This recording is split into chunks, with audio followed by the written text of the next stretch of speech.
Today's episode is brought to you by Mazars. SoundCartel. Furious, enraged customers. Some of us have tried to deal with them. Some of us have even been them. So, how can we better manage and take back control of these uncomfortable confrontations? From SoundCartel, I'm Nicole Goodman, and this is Business Essentials Daily.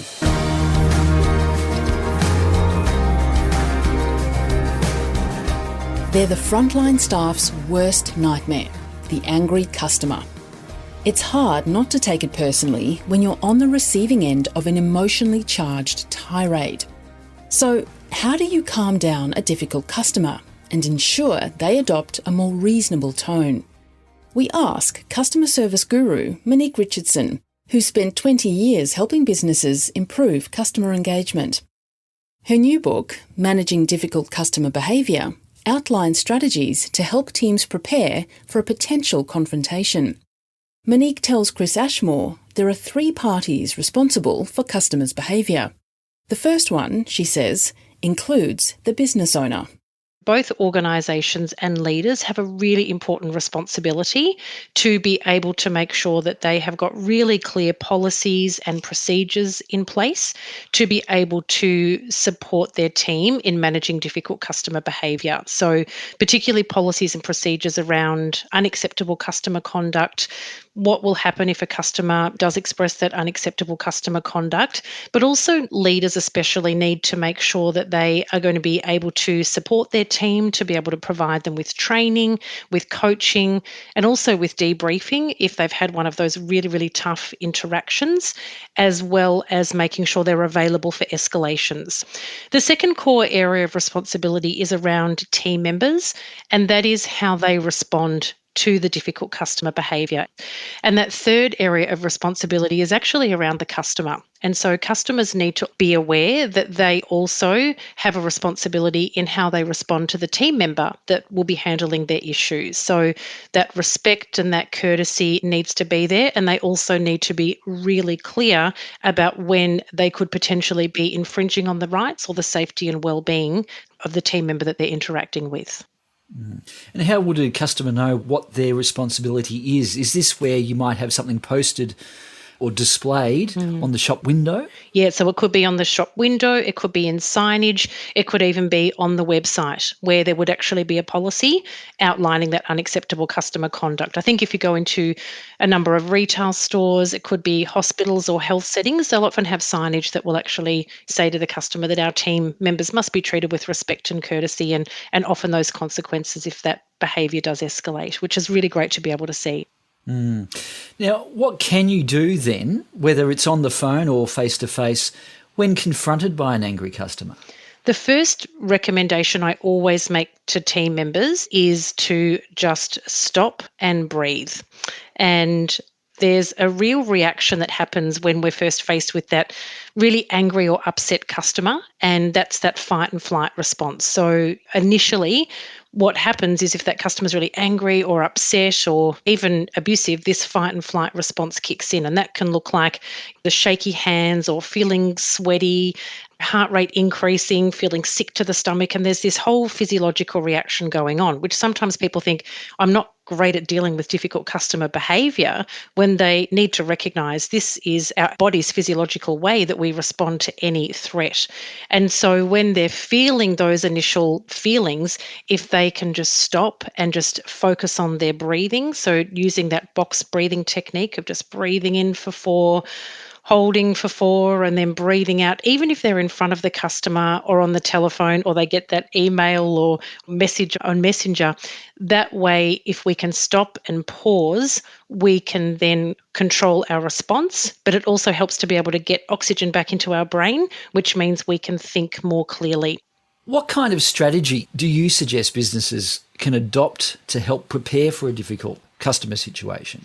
I think one of the first things is really about training. So we need to make sure that businesses provide their teams with training so that they have got the skill set to be able to deal with that. So one of my techniques that I always talk about in any training or any complaint handling or difficult conversations is a well-known method called the HEAT method.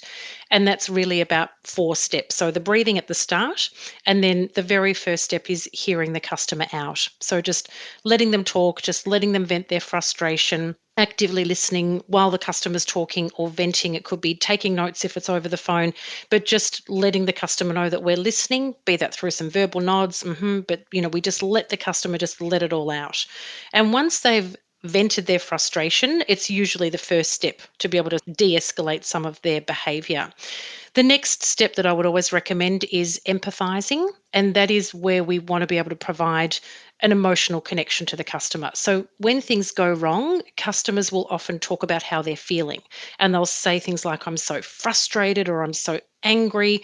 And if we jump straight into problem solving, we've missed the chance to emotionally validate how the customer's feeling, and then they often keep talking for even longer. So a really genuine, sincere empathy statement, something like, look, I can appreciate that you're really frustrated that there has been a delay in getting back to you, is just going to provide that validation to the customer. In some cases, the next step's going to be the apology, and there are some situations when apology is genuinely warranted. So I'm so sorry that this has happened for you. I'm sorry that this has happened to your order, whatever the case may be. But again, the apology can sometimes just be enough for the customer to feel heard. Once we've dealt with the emotion of the situation, the customer is then going to be in a position to then be able to deal with the situation on a more logical level. So then we would move to asking questions. And I always recommend using a technique called seeking permission. And I would then say to the customer, do you mind if I ask you a few questions? The customer, I've never had them say no, but I would then start asking them some questions about what's gone on for them. And then that final step is really around taking ownership. If they're angry and something's happened or they're expressing difficult behavior, we want to focus on solutions and what can we do to help this customer. So we take ownership to look at what we can do to resolve it, which we might be able to do on the spot, which is great, an immediate resolution. We fix whatever's gone wrong. It may also mean that we need to do some follow-up to then be able to do some actions, find something out, speak to another area, in which case we would always make a promise and then get back to that customer. And so there can also be a tougher situation where we may not be able to deliver what the customer actually wants. But the ownership piece is how we take ownership for resolving that issue for the customer. If there's ever a situation where a customer is unhappy, clearly unhappy, and they ask for something and you simply cannot give a yes, is there a way to say no to a customer without making the situation worse? It's a really important skill, Chris, because if we are in a position where we have to say no to a customer, I think that is probably the toughest area of all. They're already angry, they're already upset, but then we do have to say no. That could be because of privacy reasons, it could be because of legislation, it could be because of legal, financial. Unfortunately, in service, we can't always give the customer what they want. So I recommend a 3-step process. The first step is always looking at alternatives and options. So what alternatives do we have? What options can we offer the customer?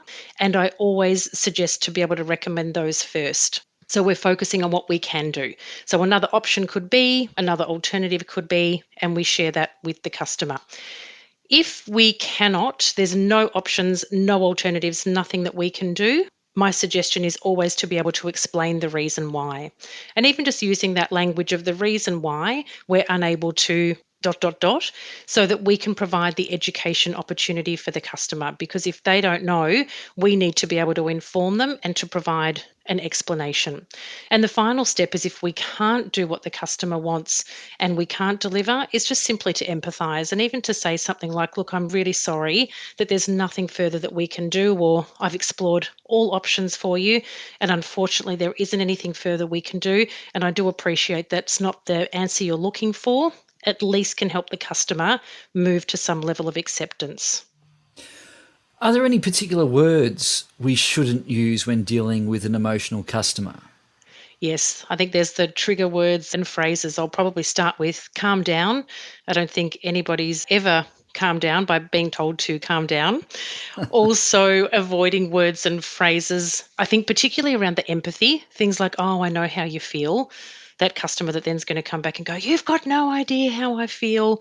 Things like, we can't do that. You should have done that. Any of the you language can really ignite a customer. So I think we've got to be very conscious of the language that we use, the words that we choose to use, so that we don't ignite the customer even further. What about words that could be helpful? Definitely. So see, I just used one. So things like definitely, any of those can do words and phrases.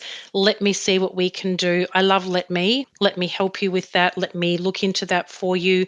Even things like to be able to use some of those positive words and phrases of, I'll take care of this for you. I'll look into this for you. I can hear this is really frustrating. Those genuine, sincere empathy statements, they can really make a big difference to the customer. So particularly focusing on what we can do in those situations makes a really, really big difference. Now, what if a customer crosses the line and is abusive or offensive, unacceptably offensive? So my recommendation, if we started, for example, with over the telephone, if a customer was using, for example, offensive language directed at me, I would always recommend offering to help straight away and using something like, if I had the customer's name, I would use the name, Mr. Jones, I really want to be able to help you with this and I can hear that you're frustrated, but if I can please just ask if you can refrain from using that language. It's a really non-threatening way to be able to ask that customer to stop. If Mr. Jones decided to keep going, I would then say, Mr. Jones, as I said, I really want to be able to help you. I can hear you're frustrated, but if you do choose to continue to use that language, I will have to end this call. Delivered in a really calm manner. And even those words of, if you choose to, it's still letting the customer know this is their choice. And if Mr. Jones continued to swear or make those comments, I would say, Mr. Jones, I'm now going to end your call. And that would be it. I would then recommend informing a manager or team leader, making those notes. Again, particularly for face-to-face, this is where we have to be even more careful because that can escalate very quickly in a face-to-face situation. And there can also be the potential for that physical threat or violence. So my overarching recommendation is that if somebody is feeling in any way that there is a threat to their safety, well-being, or safety of others, I wouldn't even go into recommendations. I would look to go through that escalation path, be that grab a manager, press the duress button, calling security, calling police. So first and foremost, everybody is safe. But there might be an instance just with a warning that the customer's behaviour ceases. Well, when it comes to handling difficult customer behaviour, it can be difficult to not take things personally, can't it? Do you have any tips on how to reset yourself after a situation? My recommendations for not taking it personally, and particularly for being able to continue on throughout the day, is to always just to remind yourself that the customer is nearly 99.9% angry at the process, at the product, at something that's happened. We have to be able to make sure that we can remind ourselves that it's not anything that we personally did. So we're going to make a choice not to take that personally. If we also then still feeling affected by it, I think one of the greatest things I ever learned from hearing this from Tony Robbins was the 90-second rule. And he talks about that if you ever have an incident or something happened and you're feeling still really angry about it and so on, you're choosing to hang on to that. So he just recommends just letting yourself get angry and upset about it for 90 seconds and choosing to let it go.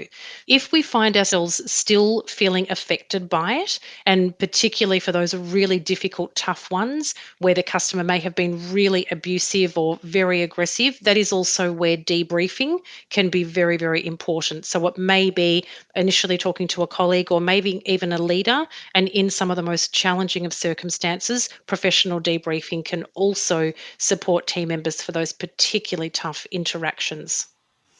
What do you think of the phrase, the customer's always right? It's really interesting, that phrase. I actually did some research on it because it's something that is often thrown around and people say the customer's always right, and that can lead to a sense of customer entitlement, that I'm always right. But I always ask that question, am I always right? And I know I'm not. And it can be very, very difficult sometimes to admit that we're not right. It's been around, I think, as early as 1914 that saying has been around, that the customer's always right. And here we are in 2020 and that phrase can still be floating around. So it really comes down to how we let the customer know when they're not right. That was customer service expert Monique Richardson.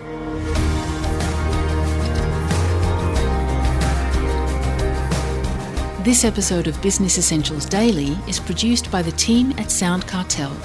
Thanks for listening. I'm Nicole Goodman. We'll bring you more Be Daily tomorrow. Follow at BE Daily Podcast across social media and head to bedaily.com.au for more from the Business Essentials Daily podcast. SoundCartel.